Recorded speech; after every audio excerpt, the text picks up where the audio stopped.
குறிஞ்சி மலர் 12 வருஷத்துக்கு ஒரு முறை குறிஞ்சி மலர் பூக்குங்க.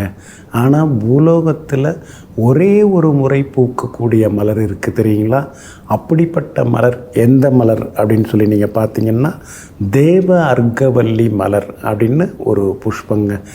இந்த ஒரே ஒரு பூவால் எல்லாமல்ல ஈசனை நாம் வழிபட்டுட்டோம்னா, அவருக்கு அந்த ஒரு பூவை சார்த்தி நாம் வழிபட்டுட்டோம்னா அனைத்து புண்ணியங்களும் வந்து சேருங்க. இது சம்பந்தமாக தேவ சபையிலே விவாதம் நடந்ததுங்க. அப்படிப்பட்ட அந்த தேவ அர்க்கவல்லி மலர் எங்கே இருக்குது, அந்த அர்க்கவல்லி மலர் எங்கே இருக்குன்னு தேடிக்கிட்டு தேவர்கள் எல்லாமே பூமிக்கு வர ஆரம்பித்தாங்க. அவங்களாம் தேடுன்னு தேட ஆரம்பித்தாங்க. அதே மாதிரி பார்த்திங்கன்னா இங்கே பிருகு மகரிஷி தான் சிவபூஜையிலேயே நம்பர் 1 இருக்கக்கூடியவர். அவரும் அந்த தேவ அர்க்கவல்லி மலரை தேடிக்கிட்டு பூலோகத்தில் பயணம் செய்து கொண்டிருக்கிறார். அப்போது அகத்திய மாமுனிவரையும் அவருடைய மனைவியும் ஒரு இடத்திலே பார்க்கிறார். அது பார்த்துட்டு அந்த மலரை நீங்கள் பார்த்துருக்கீங்களா அப்படின்னு அகத்தியரிடம் பிருகு மகரிஷி கேட்கிறார். ஆமாம் பார்த்திருக்கிறேன் அப்படின்னு அவர் சொல்கிறார். அப்போ ஒரு சின்ன மலை, அதில் மிகப்பெரிய மரம், அந்த மரத்தில் ஒரே ஒரு பூ.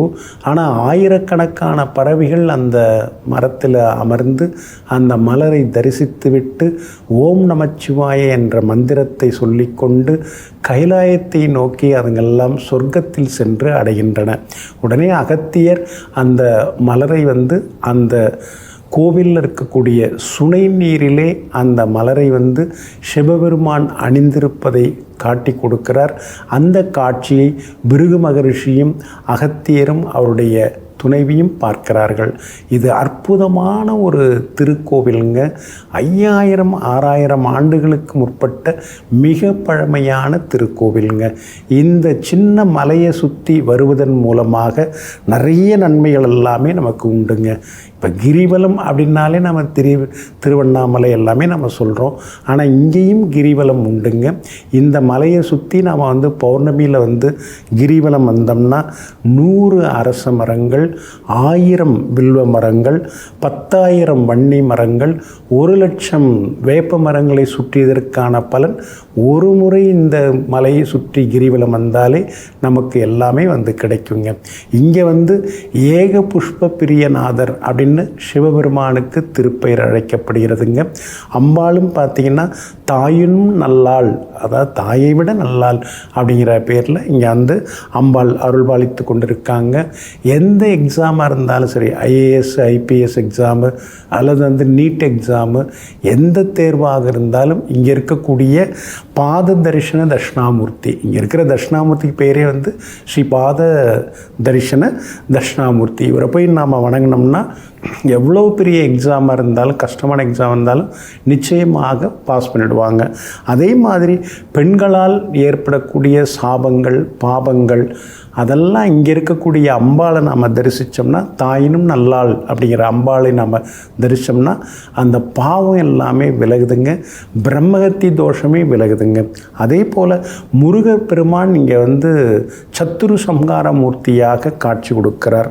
மனசில் ஏற்படக்கூடிய குழப்பம் பயம் எல்லாத்தையும் நீக்கி நமக்கு அருள் புரியக்கூடியவராக இருக்கிறாரு. அதுக்கு அடுத்தது பார்த்திங்கன்னா உள் பிரகாரத்தில் ஸ்ரீ உமாமகேஸ்வரர் தம்பதி சமேதமாக ஒரே கல்லில் காட்சி கொடுக்குறாங்க. மேற்கு நோக்கி ஸ்ரீ காலபைரவரும் இங்கே காட்சி கொடுத்துட்டுருக்காருங்க. வற்றாத தீர்த்தமாக இங்கே சுனை நீர் இருக்குது. எல்லா தோஷங்களுமே இங்கே போனால் விலகுதுங்க. நாளைக்கு பிரதோஷமாக இருக்கிறதுனால நாம் சிவாலயம் செல்வது நல்லதுங்க. இந்த அற்புதமான திருத்தியமலை ஏக புஷ்ப பிரியநாதர் அந்த கோவில் எங்கே இருக்குது அப்படின்னு சொல்லி பார்த்தீங்கன்னா, அதாவது திருச்சி மாவட்டம் முசிறி வட்டத்தில் இருக்குது. இந்த கோவில் திருச்சியிலேருந்து 35 கிலோமீட்டர் தூரத்தில் இருக்குதுங்க. இந்த ஊர் பேர் திருத்திய மலை அப்படிங்கிறது அந்த ஊர் பேர். நேரம் கிடைக்கிறப்ப திருச்சி பக்கம் போகும்போது அவசியம் இந்த கோவிலுக்கு நீங்கள் போய் வாங்க. சகல தோஷங்களும் விலகி எல்லா நன்மைகளும் நமக்கு சேரும். நாளைய தினம் பிரதோஷமாக இருக்கிறதுனால எல்லாமல்ல சிவபெருமானையும் நந்தியையும் வணங்குங்க. நல்லது எல்லாமே நடக்குங்க. நெஞ்சிற்கினியவர்களே, புந்தி வாரமாகிய இன்றைய நாள் உங்களுக்கு பொன்னையும் பொருளையும் அள்ளித்தரும் அதிர்ஷ்டகரமான நாளாக அமையட்டும். மீண்டும் நாளை காலை சந்திப்போம். நன்றியுடன் உங்கள் ஜோதிட முனைவர் KP வித்யாதரன். வணக்கம்.